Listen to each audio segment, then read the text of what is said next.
Good afternoon, everybody. Father Paul Turner on a Friday afternoon. I'm going live a little bit earlier than usual today because I've got an event later on this afternoon with a couple of friends and didn't want to abandon you. Hope you all had a Merry Christmas and are still celebrating lots of things. This is a week when the church continues to celebrate.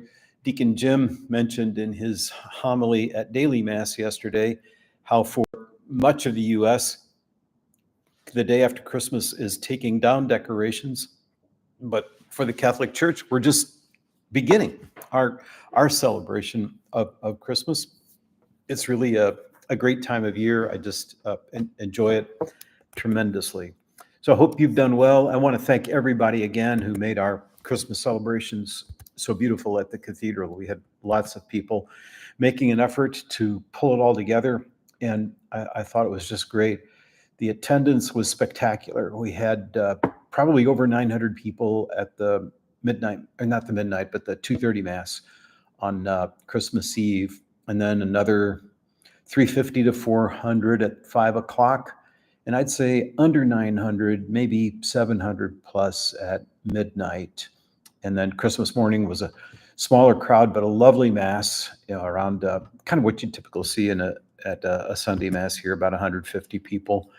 And really very, very beautiful. So thanks to everybody who made extra effort to make our celebrations so beautiful.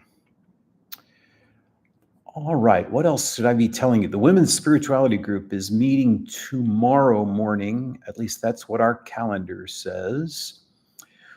Somebody has been asking about calendars, picking up the 2025 calendars. We do have them ready for you. I am told they'll be at the doors this weekend. I have not seen them, but that's what I'm told. So we'll hope that they're there. I know I want to pick one up for myself. But the big news this weekend is tomorrow afternoon's Mass at 2:30. We are opening up the Jubilee year for the entire Diocese of Kansas City, St. Joseph. Pope Francis has asked every cathedral to do a special ceremony on this day, and his office for worship even sent out to all the bishops' conferences an order of service for us to follow for the celebration. So it really should be a great thing. This is only going to take place at cathedrals. So here we are, and we're gonna do our part with it tomorrow afternoon. Mass will begin outdoors at 2:30, and I can look out my window here and see the skies are clearing. It's been a really rainy day so far today. I think the weather's going to be fine. We will gather at 12th and Broadway by the Sede Sapiencia statue that will be on the corner of 12th and Broadway. Our Vicar General, Father Charles Rowe, will be here to represent Bishop Johnston at this celebration. So we'll begin outdoors. We'll have a special ceremony there and then process in, walking around the sidewalk toward the front door of the cathedral and go there. There's a special script for all of this that we are following, and it's a once in a lifetime event to begin the Holy Year in this Jubilee year in this way. So Father Charles will lead us through that. It should be a beautiful celebration. And then Sunday, I will preside for the other Masses. In fact, I'm planning to preach a little bit about the Jubilee. I know Deacon Jim did a fine job on that last weekend, but I want to follow up on it and say a few more words to make sure everybody's in tune with that. Father Riley's taking a little time off this weekend, and much deserved vacation time. So I'll be there to take care of you. I'll also hear confessions for you on Saturday. Sunday morning, the Knights of Columbus invite you to pray the rosary with them after the 9 o'clock Mass. Then after the morning Masses, also the gift shop is open again, and we should have coffee and donuts ready for you one more time. The gift shop has been doing great business. Of course, it's handy to open up a shop in the weeks before Christmas, but we frequently have visitors inquiring about it. They want to know where to go and make some purchases over there. Kudos to Estella Morales and Jeannie Matthews, who have led the charge to get us where we got. There are others too. Vicki O'Brien has done tremendous work, and several other people. So thank you all for pitching in to make this so good. Those interested in joining the church meet Sundays at 10. If you know somebody who might be interested in our church, please let us know. Just met someone this afternoon who was expressing some interest. Monday evening, we will continue our faith formation session on The Chosen, kind of a scripture study by way of that series. I heard an interview this week with the actor who is playing Jesus Christ in that whole series. He's a very impressive man, and I know that the feedback has been really, really good. So thanks to Deacon Jim and Mary for leading that series. On the fundraising, my gosh, thank you all very, very much. You have stepped up to help us meet this $1 million challenge. It's just been amazing. We've gotten lots of pledges and flat out contributions that are just really going to help.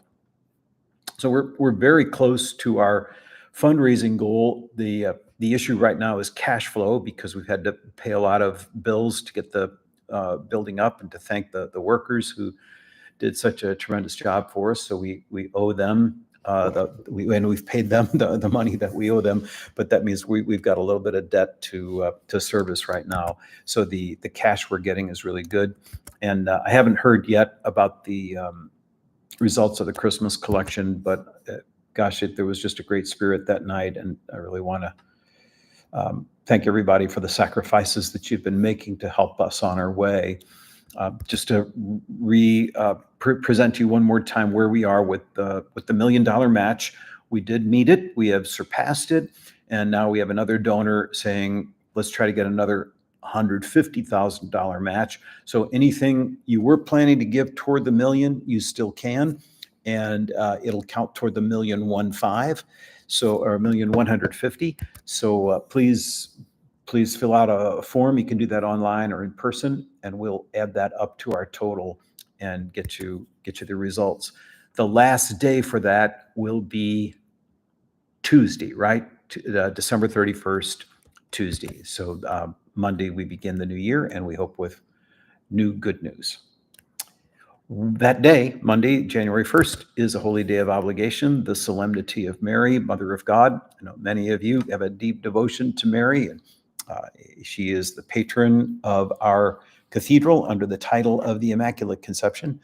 But we'll begin the year with a Mass in her honor under the title Mother of God, a very ancient title for giving birth to Jesus, the Son of God. So that we'll have two Masses, the regular 12:15, and then at 6 o'clock Wednesday night, we'll do the other one. Then, kind of looking ahead, a week from today is First Friday, and there will be our usual exposition of the Blessed Sacrament and adoration following the daily Mass.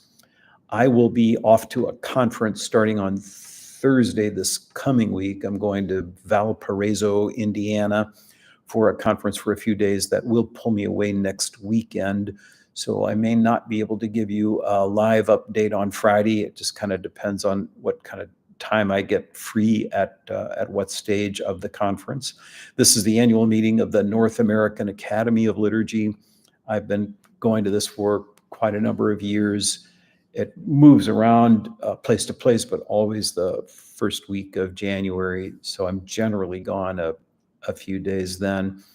There are going to be cold days to be away, but it should be a warm welcome when I get there. Anyway, hope you can join us for the Masses this weekend and for the Holy Day on Wednesday. Thank you, everybody, for your constant support for the Cathedral. We're looking at good days ahead, and just happy to be your pastor and look forward to serving you in another new year. God bless you all.